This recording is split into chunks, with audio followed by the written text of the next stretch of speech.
Welcome back बच्चों to JEE classes. M silent रखा है हमने। हम लोग फिजिक्स के मोशन का प्रीवियस ईयर क्वेश्चंस देख रहे थे। आज हम लोग जेई एडवांस का एक और क्वेश्चन डील करेंगे। और ये वाला जो क्वेश्चन है ये बहुत पुअरली डिजाइंड क्वेश्चन है। पुअरली डिजाइंड इस सेंस में है कि इसको विजुलाइज करने में थोड़ा सा कन्फ्यूजन होता है, यानी कि बहुत टफ नहीं है, बस कन्फ्यूजन होता है कि ये चीज़ विजुअलाइजेशन में लेना है या नहीं लेना है, या क्या कह रहा है, ये थोड़ा क्लियर नहीं है, क्लैरिटी की कमी है। इसलिए इसका जो सॉल्यूशन अगर आप देखोगे मार्केट में तो अलग अलग है और कंप्लीट कहीं नहीं है। तो चलिए आज मैं इसका सॉल्यूशन बताता हूं जैसा एक्चुअली होना चाहिए। ठीक है, ये क्वेश्चन रिलेटेड है रिलेटिव मोशन से। ठीक है, सिंपल सा ही क्वेश्चन है।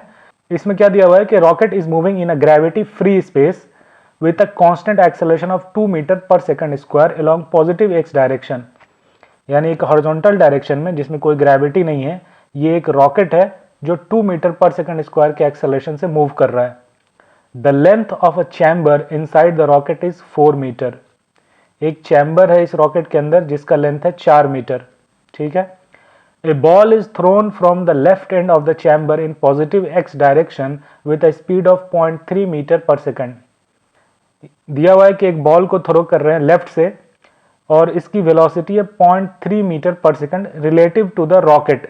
ध्यान रखिएगा क्या दिया हुआ, रिलेटिव टू द रॉकेट इसका वेलोसिटी है 0.3 मीटर पर सेकंड। कहने का मतलब कि अगर यहाँ पे एक ऑब्जर्वर है तो इसको इसका वेलोसिटी 0.3 दिखेगा जो रॉकेट पे बैठा हुआ है। ठीक है, at the same time another ball is thrown in negative x direction with a speed of 0.2 metre per second from its right end relative to the rocket. Rocket के राइट एंड से एक और बॉल को throw करते हैं जिसकी velocity है 0.2 metre per second और ये इसके डायरेक्शन लेफ्ट में, यानी इस दोनों की डायरेक्शन अपोजिट में है with respect to an observer on the rocket. ठीक है, तो the time in seconds when the two balls hit each other. तो कितना टाइम लगेगा जब ये दोनों बॉल आपस में एक दूसरे को हिट करेगा। क्वेश्चन समझ में आ गया। क्वेश्चन ये है कि एक ग्रेविटी फ्री स्पेस है जहां पे एक रॉकेट एक्स डायरेक्शन में एक्सेलरेट कर रहा है और इसका एक्सेलरेशन दिया हुआ है 2 मीटर पर सेकंड, और इस रॉकेट में एक चैम्बर है जिसका लेंथ है 4 मीटर और चैम्बर के लेफ्ट एंड से एक बॉल को फेंक रहे हैं जिसकी स्पीड है 0.3 मीटर पर सेकंड रॉकेट से अगर आप देखो तो, और दूसरे बॉल को राइट हैंड से लेफ्ट की ओर फेंक रहे हैं जिसकी स्पीड है 0.2 मीटर पर सेकंड। ठीक है, विद रिस्पेक्ट टू रॉकेट। तो ये दोनों आपस में कितने देर बाद कोलाइड करेगा। ठीक है, तो ये क्वेश्चन है। अब देखिए इसका विजुलाइजेशन तो बहुत सिंपल है। रॉकेट, ये बॉल इधर से जाएगा, आपस में हिट करेगा रॉकेट की फ्रेम से अगर आप देखो तो। ठीक है, और हम लोग ये अज्यूम करेंगे कि ये स्ट्रेट लाइन में है ताकि जो है हिट करने में कोई दिक्कत ना हो। ऊपर नीचे होगा तो हिट नहीं करेगा। तो ये कन्फ्यूजन तो हम लोग पैदा ही नहीं कर रहे। अब देखिए इसमें दिक्कत ये हो रहा है कि ये मानना है कि भाई यहाँ पे चैम्बर का दीवार है, तो ये जब बॉल जब आगे गया 0.3 मीटर पर सेकंड से, तो ये बॉल जो है आपका एक्सेलरेट नहीं हो रहा है। इस बॉल में कोई एक्सेलरेशन नहीं है, ये कांस्टेंट वेलोसिटी से मूव करेगा 0.3 मीटर पर सेकंड अगर आप ग्राउंड फ्रेम से देखो तो। लेकिन जबकि रॉकेट एक्सेलरेट कर रहा है 2 मीटर पर सेकंड स्क्वायर से, यानी ये कुछ आगे बढ़ेगा और फिर रॉकेट आगे बढ़कर उसको कैच कर लेगा। ठीक है, और दो फिर रॉकेट और ये वाला बॉल लेफ्ट वाला दोनों साथ साथ मूव करेगा रॉकेट की स्पीड से और रॉकेट के एक्सेलरेशन से। ठीक है ना, तो ये चीज़ आपको इसमें ध्यान रखनी है कि जो रॉकेट की स्पीड होगी और रॉकेट का जो एक्सेलरेशन होगा वही लेफ्ट वाले बॉल का होगा एक्सेलरेशन और स्पीड एक टाइम के बाद जब वो कोलाइड कर जाए आपस में तो। और राइट वाला तो इधर मूव कर रहा है, रॉकेट आगे जा रहा है, तो इसमें कोई दिक्कत नहीं है, ये कांस्टेंट 0.2 मीटर पर सेकंड की स्पीड से इधर आता ही रहेगा। तो ये चीज़ आपको अज्यूम करना है। ठीक है, तो कितने टाइम बाद ये रॉकेट जो है इस बॉल को पा लेगा या कोलाइड कर जाएगा। तो इसके लिए आप देखिए सिंपल यूज़ करोगे कि ये रॉकेट का लेफ्ट एंड है। ठीक है, इसकी मान लीजिए इनिशियल वेलोसिटी मैं मानता हूँ u था और एक्सेलरेशन आपका दिया हुआ है 2, और जो बॉल है उसकी इनिशियल वेलोसिटी क्या थी, 0.3 मीटर पर सेकंड थी with respect to this rocket. तो ग्राउंड के रिस्पेक्ट में इसकी वेलोसिटी क्या होगा, प्लस u करेंगे, है ना। तभी तो इसके रिस्पेक्ट में u घटाएंगे इसकी स्पीड इनिशियली और u कट जाएगा, 0.3 बचेगा, और बॉल की स्पीड ग्राउंड के रिस्पेक्ट में ये थी।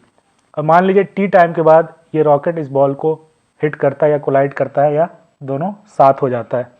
तो इस टी टाइम में दोनों डिस्टेंस क्या कवर करेगा, सेम डिस्टेंस कवर करेगा। तो डिस्टेंस कवर बाय रॉकेट क्या होगा, देखिए U T initial speed plus half into 2 acceleration into T square, ठीक है ना। और ये बॉल कितना डिस्टेंस मूव करेगा, 0.3 प्लस यू इंटू टी, ये स्पीड थी इसकी ग्राउंड फ्रेम से। मैं ये निकाल रहा हूँ कितना टाइम बाद ये रॉकेट जो है इस बॉल को वापस आके हिट कर देगा। शुरू में तो इसकी वेलोसिटी u थी और इसकी u प्लस 0.3 थी, तो ये थोड़ा आगे निकल जाएगा, लेकिन क्योंकि रॉकेट में एक्सेलरेशन है तो वो उसको तुरंत ही कैच कर लेगा और टकरा जाएगा बॉल से। तो वो कितने टाइम बाद टकराएगा मैं वो निकाल रहा हूँ।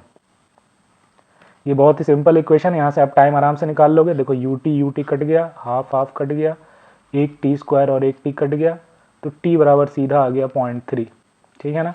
यानी 0.3 सेकेंड के बाद ये रॉकेट और ये बॉल दोनों साथ हो लेगा, ठीक है। ये समझ में आ गया। मैं यहीं पे मिटा के आगे बनाता हूँ ताकि कंफ्यूजन ना हो।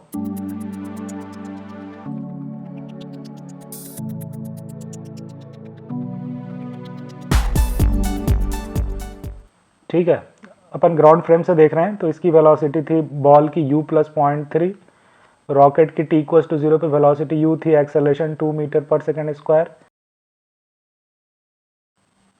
और ग्राउंड फ्रेम से अगर ये राइट वाले बॉल को देखा जाए तो ये भी राइट डायरेक्शन में ही मूव कर रहा होगा, लेकिन इसकी वेलोसिटी रॉकेट से कम होगी, u माइनस 0.2 होगा, ठीक है ना। तो रॉकेट के रिस्पेक्ट में बेसिकली ये 0.2 से इधर जा रहा है, ठीक है।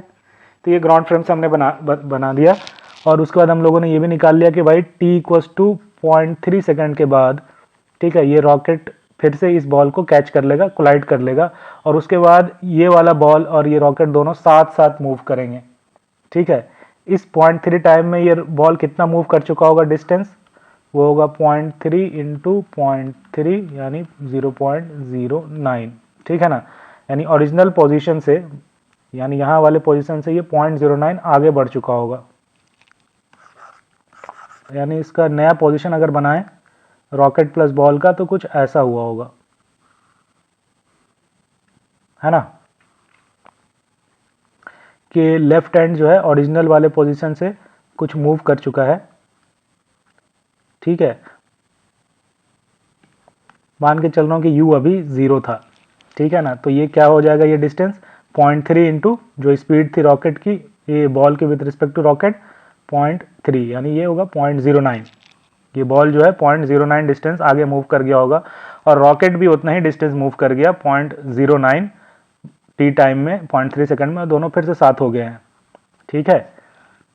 लेकिन ये वाला जो बॉल था वो भी उतने टाइम में कुछ डिस्टेंस मूव कर गया होगा, ठीक है। वो कितना मूव कर गया होगा, इधर से इधर 0.2 स्पीड थी विद रिस्पेक्ट टू रॉकेट इसकी, और टाइम में 0.3, यानी ये डिस्टेंस जो मूव किया होगा इसने यहाँ से, ये होगा 0.06, 0.2 इंटू 0.3, 0.06। ये ओरिजिनल पोजीशन से इधर आ गया है और नया लोकेशन इसका ये है, और इस वाले बॉल का नया लोकेशन ये है, ठीक है। तो अब जो इन दोनों का सेपरेशन पहले 4 मीटर था, अब घट के कुछ और हो गया है इस दोनों बॉल का। ये 0.9 इधर मूव कर गया, ये ओरिजिनल पोजीशन से 0.6 इधर मूव कर गया है, यानी नया लोकेशन, नया गैप दोनों के बीच में क्या है, 4 माइनस 0.9 प्लस 6 0.15, यानी 3.85 मीटर जो है नया गैप है, ठीक है।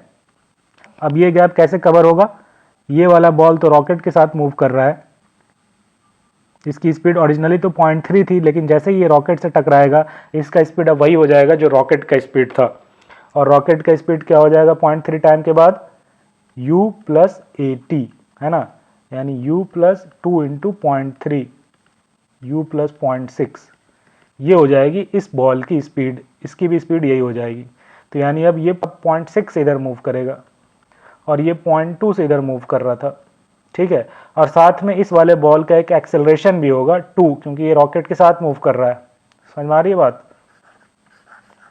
तो अब आप सॉल्व कर लो फाइनली, इस दोनों को मिलके ये डिस्टेंस कवर करना है, और एक बॉल की स्पीड है 0.6 और एक्सेलरेशन है 2। तो मान लीजिए टी टाइम के बाद दोनों मीट करते हैं, तो दोनों मिलके ये डिस्टेंस कवर करेंगे। तो लेफ्ट वाला बॉल कितना डिस्टेंस कवर करेगा, 0.60 plus half into 2 into T square, और इसकी तो वेलोसिटी कांस्टेंट ही है 0.2 इंटू टी, ठीक है ना। ये दोनों मिलके हो जाएगा 3.85। अब आपको बस इसको सॉल्व कर लेना है, ये एक सिंपल क्वाड्रेटिक है, इसको सॉल्व करोगे तो आंसर आ जाएगा। इसमें मैंने u को थोड़ी देर के लिए 0 मान लिया है। अगर आप u को 0 नहीं भी मानोगे तो भी यहाँ पे ut एक तरफ से इधर ut रहेगा और इसमें माइनस ut रहेगा और दोनों मिलके कट जाएगा, ठीक है ना। ठीक है, तो अब आप बस इस क्वाड्रेटिक को सॉल्व करके t निकाल लो, तो ये t आएगा यहाँ से यहाँ इस पोजीशन के बाद से आपस में कोलाइड करने में, और यहाँ से यहाँ आने में उसको लगा है 0.3 सेकेंड, तो वो 0.3 इसमें ऐड कर दोगे तो आंसर आ जाएगा। ये 2 कट गया, बचा क्या t², मैं यही लिखता हूँ t² प्लस 0.2t, ये 0.6t, ये हो गया 0.8t, और माइनस यहाँ पे आ गया 3.85। This is equal to 0। इसको सॉल्व करना है, तो इसको सॉल्व कैसे करोगे?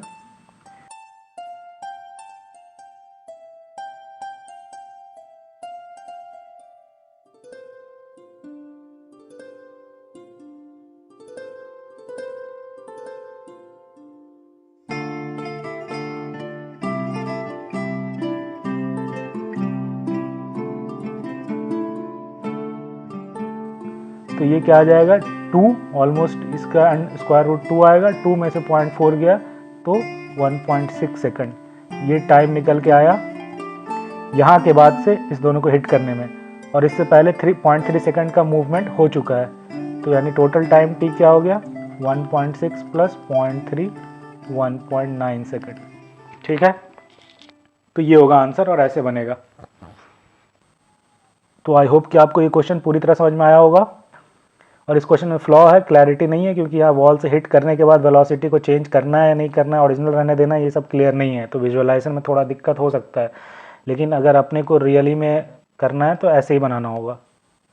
आज के लिए इतना ही बच्चों, थैंक यू।